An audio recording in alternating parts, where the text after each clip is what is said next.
अस्सलाम वालेकुम, की हाल है सारे भरावां दा? ठीक हो? उम्मीद करना सारे फिट होने हो। आज मेरे नाल ऐ दा बंदा बैठा है ना, आई पूरी मंड काट देसी ते अगलियां गल्लां जड़ियां नहीं। गाना केड़ा सुनना? मंडी वाला। जी जनाब, मंडी वाले वीडियो शेयर करना नहीं भूलना ते बाकी जड़ा ने कमेंट पे मार के दसना भाई दी आवाज कैसी है। मंड केड़ा लगा मंडी वाल मशहूर पंदे बोझ की दस, मंडी वाल मशहूर पंदे बोझ की दस, गड्डी सोनी रख दे, सोना रख दे मशहूर। मंडी वाल मशहूर पंदे बोझ की दस, मंडी वाल मशहूर पंदे बोझ की दस। ओ मंडी वाल सोने रख दे टोर टार बना के,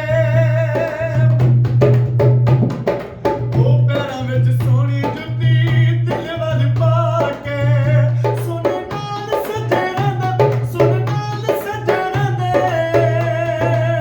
ओ हत्थी मोती ते यकूत। मंडी वाल मशहूर पंदे बोझ की दस, मंडी वाल मशहूर पंदे बोझ की दस।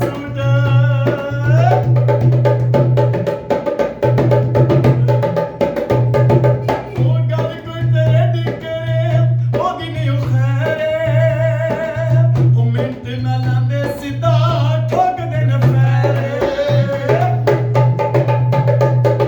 ओ गल कोई तेरे दी करे, ओदी नहीं खैरे, मिंट नहीं लांदे सीधा ठोक दे न फेरे। आख शेरा वर्गी, आख शेरा वर्गी, मोढा रखदा बंदूक। मंडी वाल मशहूर पंदे बोझ की दस, गड्डी सोनी रख दे, सोना रख दे मशहूर। मंडी वाल मशहूर पंदे बोझ की दस।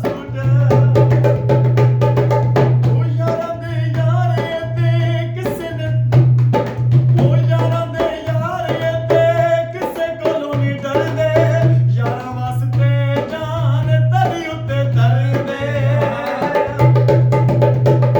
यार सच्चा करदे ने कदी मारदे ना झूठ। मंडी वाल मशहूर पंदे बोझ की दस, मंडी वाल मशहूर पंदे बोझ की दस। कोई चोले कुमाला ओ सद पटवारी को, जिन मंडी वाले ढोल दे नाला।